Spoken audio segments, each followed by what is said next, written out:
बिल्कुल, जैसा आप बात कर रहे हैं, तो जब मेरे ख़्याल से जब पाकिस्तान बनाया गया था, तो वो एक आइडिया ही लेके चले थे।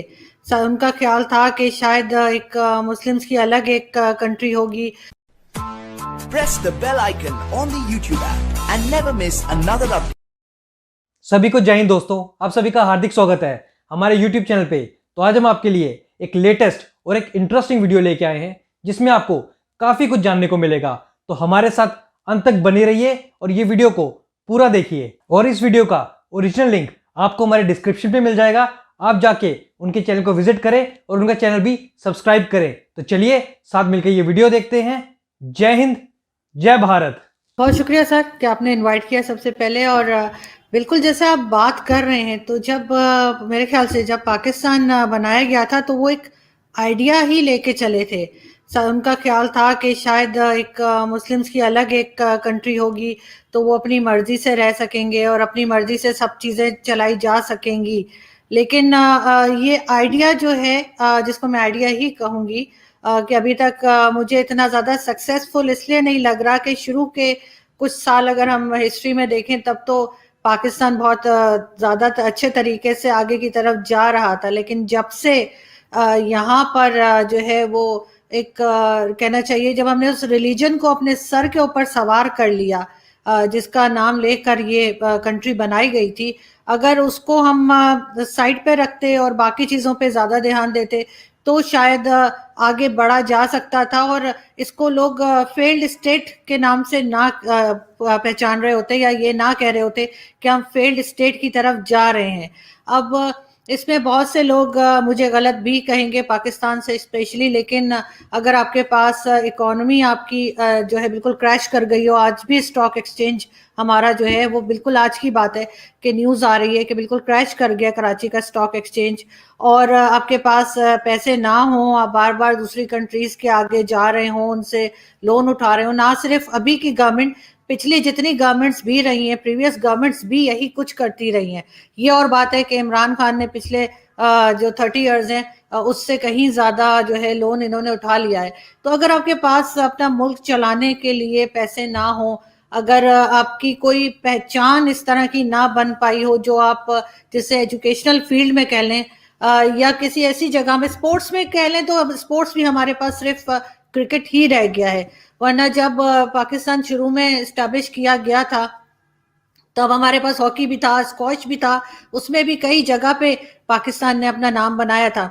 लेकिन जैसे जैसे ये आगे बढ़ा, और उसके बाद पिछले आप 40 साल समझ लें, 45 साल समझ लें, कि इतने सालों में सिर्फ एक इस्लाम को लेकर और रिलीजन के नाम पे जिस तरह का यहाँ पे नुकसान पहुंचाया गया, रिलीजन के नाम पे लोगों को मारा गया, डराया गया, और इसी तरीके से कंट्री को आहिस्ता आहिस्ता करते करते अब उस जगह पे पहुंच गई है कि जहां पर जो इस्लामिक कंट्रीज हैं, वो भी हमें काउंट नहीं कर रहे, वो भी हमें अपने साथ नहीं समझ रहे। क्योंकि जाहिर है कि जब आपके पास पैसा ना हो और आप बार बार जो है किसी दूसरे के पास जाएं कि अब हमारी ये मदद कर दें, वो चाहे वो सऊदी अरब हो, चाहे अमेरिका हो, चाहे चाइना हो, कोई भी, तो वो एक जो आइडिया मेरे ख्याल से जो लिया गया था शुरू में कि इसको एक स्ट्रॉन्ग नेशन के तौर पे बनाया जाएगा, जैसे बांग्लादेश है।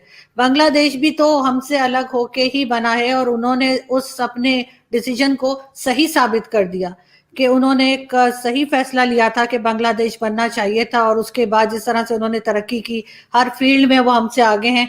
तो अगर तो पाकिस्तान बनने के बाद पाकिस्तान ने भी इसी तरह से प्रोग्रेस की होती जैसे बांग्लादेश ने की है, तब तो हम ये साबित कर सकते थे, ये प्रूफ दे सकते थे कि बिल्कुल हमने अच्छा किया कि हम भारत से अलग हुए। लेकिन अनफॉर्चुनेटली ऐसा कुछ नहीं हो सका, और आज बहुत से लोग जो हैं, जिसमें अब तो खैर है भी नहीं, एक एक दो लोग जिन्हें मैं जानती हूँ, बहुत जबरदस्त किस्म के जर्नलिस्ट हमारे यहाँ से गुजरे हैं, आदिशिर कावस जी।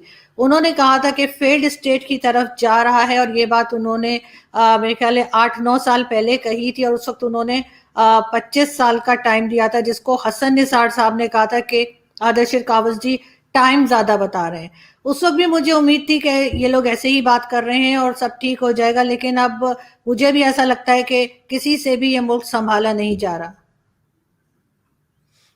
जी मैं आता हूँ ताहिर गोरा साहब के पास। जो मेरा प्रोपोजिशन है कि Pakistan is an idea and not a territory. तो क्या पाकिस्तान अभी भी जो भारत की ज्योग्राफिकल टेरिटरी है उसमें मुकम्मल है?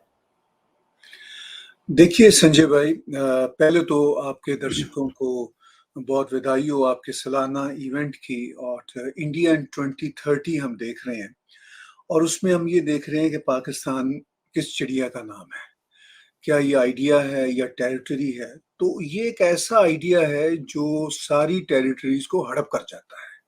मैं इसको यूं देखता हूँ, सिर्फ भारत की टेरिटरीज का ही मामला नहीं है, बल्कि वर्ल्ड वाइड जहां कहीं भी पाकिस्तान का आइडिया जाता है, हम कनाडा में देखते हैं, अमेरिका में देखते हैं, तो वो एक अपनी दुनिया बसाते हैं, एक अपनी टेरिटरी बनाते हैं। और उस टेरिटरी से सिर्फ भारतीय ही नर्वस नहीं होते, बल्कि वर्ल्ड वाइड नर्वसनेस हम देखते हैं। और नतीजा ये होता है कि आज हम अमेरिका, कनाडा, यूरोप में देखते हैं तो इस्लामोफोबिया का या इस तरह के जितने इश्यूज हैं, उस सब का जो झंडा है वो पाकिस्तान के इस वक्त के प्राइम मिनिस्टर और उनसे जुड़े हुए ख्यालात की जो कम्युनिटीज हैं उन्होंने उठाया हुआ है। तो वो आइडिया फिर टेरिटरीज को हड़प कर रहा है, वो यहाँ की पॉलिटिक्स पे भी असरअंदाज होता है, चाहे कनाडा हो, अमेरिका हो, यूरोप हो। अब आपने ढके छुपे लफ्जों में खुद ही इशारा दे दिया संजय जी कि भारत में भी ये आइडिया तो फैला हुआ है ना। अब अपने डॉक्टर अजय जी जानते हैं कि जब से ये पार्टीशन का तूफान ने बदतमीजी बरपा हुआ तो कश्मीर क्या है, पाकिस्तानी आइडिया है ना। तो वो टेरिटरी को खा रहा है, उसको इम्पैक्ट पर उस पर कर रहा है, इन्फ्लुएंस कर रहा है। आज के हम ग्रेट भारत में देख लीजिए, आप साउथ में केरला में चले जाइए तो वो आइडिया कैसे पनप रहा है। दिल्ली की सड़कों पे आपको उसका नजर आता है, पूरे का पूरा मैनिफेस्टो।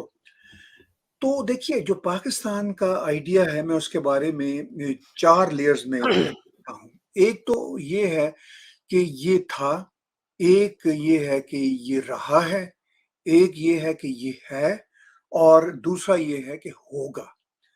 अभी आरज़ू काज़मी साहिबा ने बड़ी अच्छी बात की। उन्होंने कहा कि बांग्लादेश पाकिस्तान से जुदा हुआ और वो आगे जा रहा है। अपैरेंटली बांग्लादेश आगे तो जा रहा है, मगर हमने रिसेंटली भी देखा और वैसे भी देख रहे हैं कि वो भी पाकिस्तानी आइडियाज़ वहाँ पे भी पनप रहे हैं।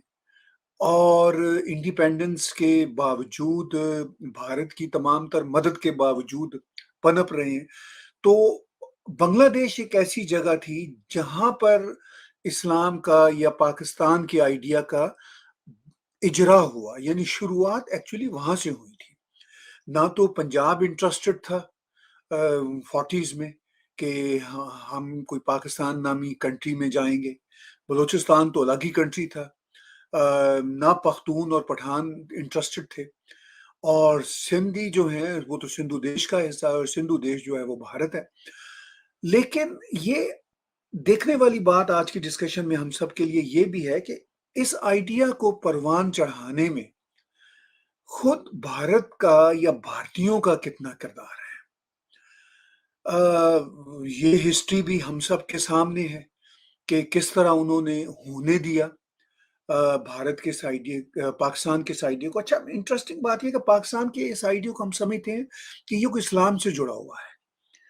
ये इस्लाम से जुड़ा हुआ है, मगर इसके साथ साथ जो इसके फाउंडर्स हैं और जो आज भी इसके कैरियर हैं, वो इनफैक्ट बड़े सेकुलर किस्म के लोग हैं। आप मोहम्मद अली जिन्ना से शुरू हो जाइए और बीच में आइए जुल्फ़िकार अली भुट्टो को लीजिए। वो बहुत ही सेकुलर थे, खुल के कहते थे हाँ मैं पीता हूँ। तो इसमें तो खैर मुझे तो किसी के पीने या ना पीने पे कोई एतराज नहीं होता, लेकिन पाकिस्तान के इस्लामिक आइडियोलॉजी के साथ तो पीना चल नहीं सकता ना, लेकिन वो पाकिस्तान के बड़े इंपॉर्टेंट लीडर थे, उन्होंने बड़े इंपॉर्टेंट इस्लामिक डिसीजंस किए, इस्लामिक एटम बम बनाया जुल्फकार अली भुट्टो ने, अहमदियों को नॉन मुस्लिम डिक्लेयर किया, जुम्मे की छुट्टी उन्होंने दी। तो इसी तरह मोहम्मद अली जिन्ना की हिस्ट्री भी आपके सामने है, जो उनका जिंदगी का था लेन देन, वो भी आपके सामने है। और आज के इमरान खान किसी से छुपे हुए नहीं है। इस वक्त इस्लाम का झंडा सबसे बुलंद वो लेकर चल रहे हैं, सिर्फ पाकिस्तान के अंदर ही नहीं, पूरी दुनिया के अंदर वो पाकिस्तान का आइडिया लेके चल रहे हैं। और उस पाकिस्तान के आइडिया की वजह से टेरिटरीज भी वो डिफाइन करना चाहते हैं, भारत के अंदर भी वो टेरिटरीज डिफाइन करना चाहते हैं। अभी आरजू ने कहा कि एक फेल्ड स्टेट पाकिस्तान हो चुका हुआ है। पक्की बात है कि एक फेल्ड स्टेट हो नहीं चुका हुआ, बहुत अरसे से चला आ रहा है, लेकिन इससे फर्क नहीं पड़ता। हमने देखा कि छोटे से छोटा, कमजोर से कमजोर मुल्क भी दुनिया में जब कोई डिसरप्शन करने को आता है तो बहुत इजी होता है। किसी कंट्री के लिए भी 20, 30, 50 मिलियन डॉलर तो डिस्ट्रक्शन के कामों के लिए कोई रकम नहीं होती। दोस्तों, आशा करता हूं कि वीडियो आपको काफी पसंद आई होगी और आपको काफी कुछ जानने को मिला होगा। ऐसी वीडियोस देखने के लिए हमारे साथ जुड़े रहें। अगर आप चैनल पे नए हैं, चैनल को सब्सक्राइब कर लें और बेल का बटन जरूर प्रेस कर दें, ताकि हम आपके लिए ऐसी इंटरेस्टिंग और लेटेस्ट वीडियोस लाते रहें। तो चलिए, अगली वीडियो तक आप अपना ख्याल रखिए, जल्द मिलेंगे। जय हिंद, जय भारत।